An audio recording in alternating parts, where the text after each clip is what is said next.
সুপ্রভাত বন্ধুরা, আপনারা দেখছেন বরাক বয়েস লাইভ। চলুন জেনে নেওয়া যাক আজ সকালের প্রধান খবরগুলো। প্রথমে আবহাওয়ার বড় আপডেট। ভারতীয় আবহাওয়া বিভাগ জানিয়েছে বরাক উপত্যকা এবং গুয়াহাটিতে আগামী কয়েকদিনে ভারী থেকে অতি ভারী বৃষ্টির সম্ভাবনা রয়েছে। এর সঙ্গে বজ্রপাত, বিদ্যুৎ চমকানো এবং ঘন্টায় 50 থেকে 60 কিলোমিটার বেগে দমকা হওয়ার পূর্বাভাস দেওয়া হয়েছে। নিচু এলাকায় জলাবদ্ধতা এবং পাহাড়ি অঞ্চলের ভূমিধসের আশঙ্কা রয়েছে। সকলকে সতর্ক থাকার পরামর্শ দেওয়া হয়েছে।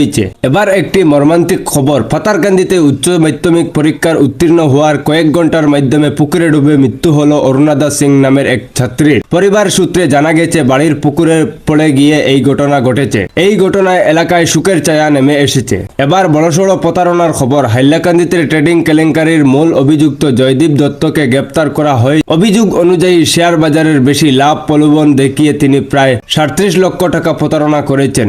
পুলিশ জানিয়েছে এই ঘটনার তদন্ত এখনো চলছে। শিক্ষা ক্ষেত্রে বড় পরিবর্তনের ঘোষণা দেওয়া হয়েছে। শিক্ষামন্ত্রী রনোজ পেগুই জানিয়েছেন এখন থেকে অনুত্তীর্ণ ছাত্রছাত্রীদের আর প্রাইভেট পরীক্ষার্থীর বলা হবে না। তাদের পুনরায় ভর্তি করার নিয়ম ও পরীক্ষার্থীদের মতোই পরীক্ষায় বসার সুযোগ দেওয়া হবে। এদিকে এবারের উচ্চ মাধ্যমিক পরীক্ষার মেয়েরা ছেলেদের ছড়িয়ে গেছে। টানা বৃষ্টির কারণে পাতারকান্দি এলাকায় জনজীবন মারাত্মকভাবে প্রভাবিত হয়েছে। বিদ্যুৎ পরিষেবা এবং ইন্টারনেট সংযোগ প্রায় ভেঙে পড়েছে। ফলে সাধারণ মানুষ চরম দুর্ভাগ্যের মধ্যে পড়েছে। এবার ভোট গণনার প্রস্তুতির খবর। আগামী 4 মে কাছাড় জেলার ভোট গণনার অনুষ্ঠিত হবে। এই উপলক্ষে 700 কর্মী নিয়োগ করা হয়েছে এবং 500 নিরাপত্তা বাহিনী মোতায়েন থাকবে। সকাল 8টা থেকে পোস্টাল ব্যালট গণনা শুরু হবে। 8:30 থেকে ইভিএম গণনা শুরু হবে। কাটিগড়ায় সর্বাধিক 21 দফায় গণনা সম্পূর্ণ হবে। এবার বন্যার পরিস্থিতির দিকে নজর। লঙ্গাই নদীর জলস্তর বৃদ্ধি পাওয়ার বাঁধ ভেঙে যাওয়ার আশঙ্কা তৈরি হয়েছে। এলাকাবাসী আতঙ্কের মধ্যে দিন কাটাচ্ছেন। অন্যদিকে রামকৃষ্ণনগর এলাকায় টানা বৃষ্টির ফলে একটি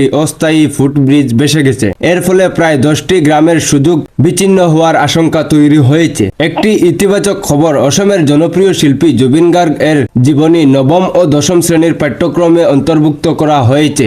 জাতীয় রাজনীতির খবরে গুজরাট এর পুর নিগম নির্বাচনের ভারতীয় জনতা পার্টি 50%রও বেশি ভোট পেয়ে জয়ী হয়েছে। এবার আজকের আবহাওয়ার খবর। শিলচরে সর্বোচ্চ তাপমাত্রা 25 ডিগ্রি এবং সর্বনিম্ন 20 ডিগ্রি সেলসিয়াস। করিমগঞ্জে সর্বোচ্চ 24 ডিগ্রি এবং সর্বনিম্ন 19 ডিগ্রি। হাইলাকান্দিতে সর্বোচ্চ 25 ডিগ্রি এবং সর্বনিম্ন 19 ডিগ্রি সেলসিয়াস। আকাশ মেঘলা থাকবে এবং বৃষ্টির সম্ভাবনা রয়েছে। এই ছিল আজ সকালের প্রধান খবর। আপনারা দেখছেন বরাক বয়েস লাইভ। ভিডিও লাইক করুন, চ্যানেলটি সাবস্ক্রাইব করুন এবং শেয়ার করতে ভুলবেন না। আমি আবারও হাজির হব নতুন আপডেটস নিয়ে।